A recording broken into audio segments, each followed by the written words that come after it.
So how's it going, guys? This is Ryo Murata, photographer based in Tokyo. So Fuji 400 film stock, I kind of contemplated on this video since this film stock is filled with irony.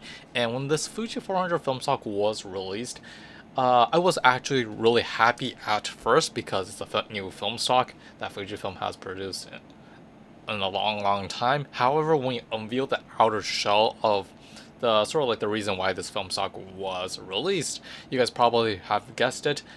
This film stock is supposed to replace Fuji Superia 400, which is now discontinued, if I'm right.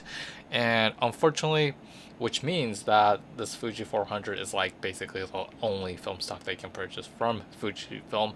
However, as time rolled on, more and more people have started to shoot with this Fuji 400 in Japan, and people have started to mention that this film stock does not look like Fujifilm's what they're famous for. If you ever use Superia 400, it's famous for producing really great colors in terms of the greens. So if you're like shooting like nature, trees, leaves, look much better on the Fujifilm side. However, from the information that I see on online, like more and more people are mentioning that this film stock looks much closer to Kodak's offering.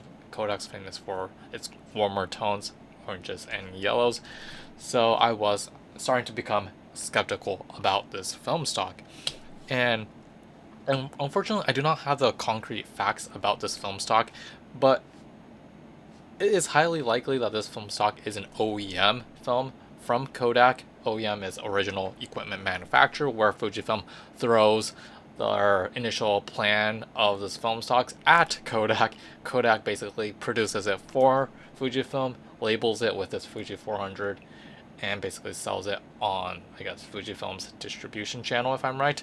So I cannot confirm on this, but it is highly likely it is actually produced by Kodak.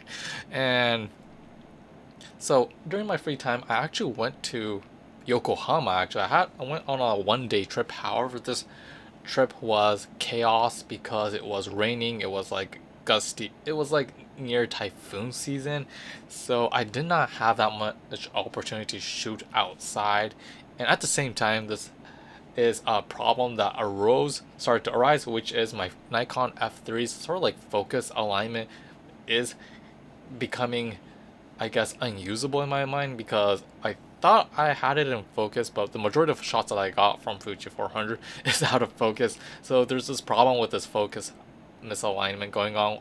Maybe it's the lens, or maybe it's the camera itself, but like the majority of my shots were out of focus, so I had to like ship my like Nikon F3 and F50 1.8 AIS to Nikon. And speaking of maintenance and what was it, getting your Nikon camera fixed, actually I'm going a little bit off topic, unfortunately. However, Nikon periodically does this manual focus lens, and also cameras. They do some kind of like maintenance service going on. And if I'm right, let me look at the information. In Japan, they are starting to do this like sort of like manual focus camera maintenance session for a limited time from September 2nd to let me check, October 31st. Happy Halloween, actually, in Japan. And this only applies for, if I'm guessing, people living in Japan. And unlike previous times when they did this, you could actually bring your Nikon camera to a Nikon salon in Shinjuku and they'll basically ship it to their service center. This time around, they are actually not doing this, and you basically have to ship it from where you live.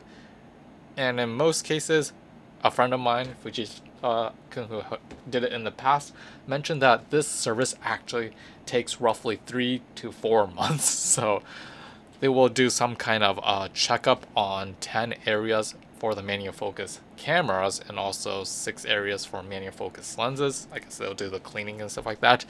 And you have to do this sort of like, you have to like ship it from your house or your home, actually, unfortunately.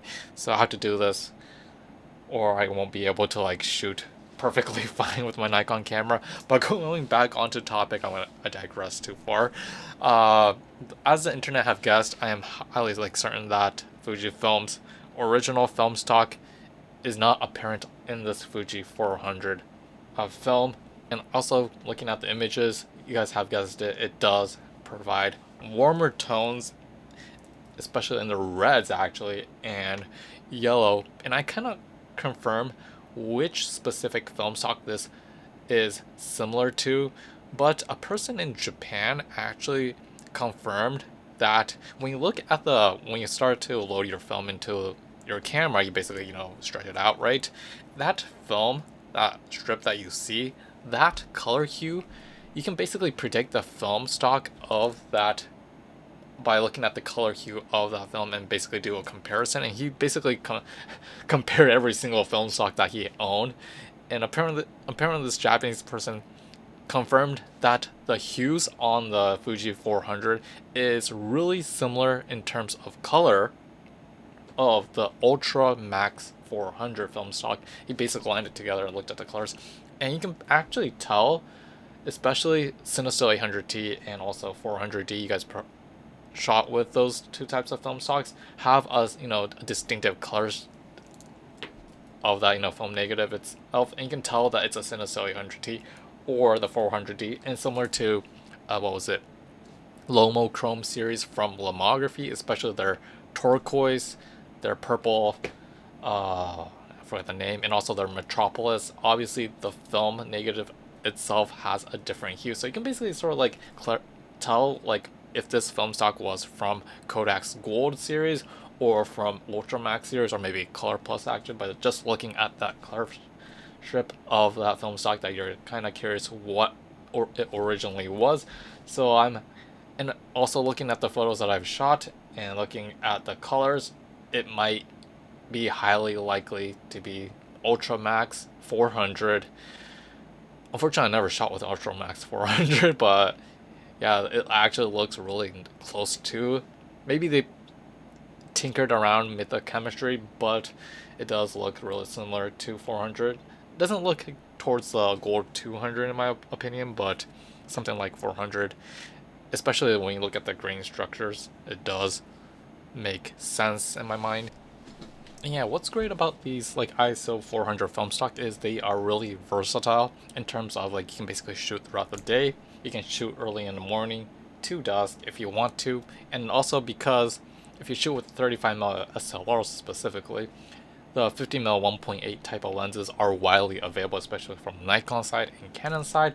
So you can basically open up the aperture, you can basically let more light enter your camera, and you won't have that much trouble shooting with the ISO 400 film stocks. I did take a couple of shots with this Fuji 400 at night in Yokohama actually, but it was like I said, really gusty and windy, so I had a couple of blurry shots, but I kind of liked the night shots from this Fuji 400. I don't know why. It might be the blacks looks much more black when you actually like push the shadows in the blacks actually.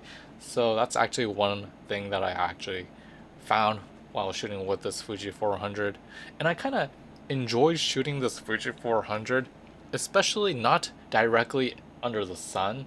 It kind of has this harsh contrast to the image, which I did not like. However, when you actually step somewhere in the shadows where there's a little bit of ambient light, I was basically walking around Asagaya towards Koenji area, which is a really sort of like a downtown, not a sketchy area, but a retro-ish kind of location, old Japan type of area. I actually liked the lighting coming through the alleyway, and I actually enjoy shooting. I actually should shoot more in that area, which I really go to, but it was like a unique finding that I found while shooting with this film stock. That's basically my overall input of this Fuji 400. I can't cover everything like about this film stock because this time most of my photos were out of focus, so I can't comment on that. However, because this name is Fuji 400 and does not have the Fuji Color 400 or Superia 400, I do not know why they did this like marketing strategy, or what kind of like, I don't know what kind of like reasons behind why they named it like this, because it doesn't have the Fuji Color 100 or Fuji Color 400 naming. It's obvious that it's not a Fuji Color chemistry used to make this like film stock, or if they could have like named it Superia 400 period without adding any like what premium or extra in front of the 400. I mean, if it doesn't have the Xperia name, which already has a really concrete foundation throughout the history of Fujifilm's corporate history, I mean, why name it in a new like naming scheme? It kind of makes me want to wonder and question what Fujifilm's trying to do. And if they named it Fujicolor 400 and people started to realize that this does not look like Fujicolor film stock, that is sort of like a betrayal towards loyal consumers. So I guess they actually had to like name it in this Fuji 400 naming scheme. So they couldn't use a Xperia name or the Fujicolor name, which is kind of sad in my opinion. And if it's true that if this film stock is made by Kodak, why use this film stock in the first place? So, and at the same time, this film stock costs roughly 1,980 yen in Japan right now. That's like $15. And as of mentioning this film stock, I have to also mention that the Kodak's film prices is actually starting to start to tank down actually, because in North America, if I'm right, they slashed the price significantly on the 35mm film format, if I'm right. And the same thing is happening in Japan. Kodak Gold, Kodak Ultramax, and Color Plus used to cost near 2,000 yen. But now Color Plus is actually the cheapest. It's like 1,500 yen. Ultramax 400 and Gold 200 cost 1,680 yen when I recently went to sort of like a camera shop, which is roughly 13 or 12 to $13. So it's much more cheaper than shooting with Fujifilm's like what we call alternative film stock. And because this film stock already has this sort of like warmer tone, I don't know why it exists. So yeah, this video is going to be a little bit confusing. And also the Fujicolor 100 is still being produced, and that film stock is much more cheaper, but it's similar in terms of the Gold 200 pricing scheme. So it's like a toss-up actually.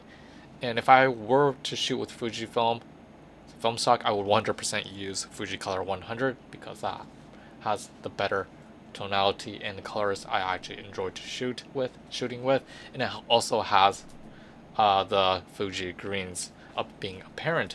So yeah, that's sort of like my take on the Fuji 400. Hope you guys like enjoyed this video, found it informative, and I'm kind of curious if you ever shot with Fuji 400. I think if I'm right, this film stock already has been released in North America, and a lot of people can purchase this film stock in Walgreens or CVS if I'm right. So yeah, I would love to hear from you guys, your take on this film stock. And yeah, hope you guys enjoyed this video, found it informative, and we will see you next time. Peace out.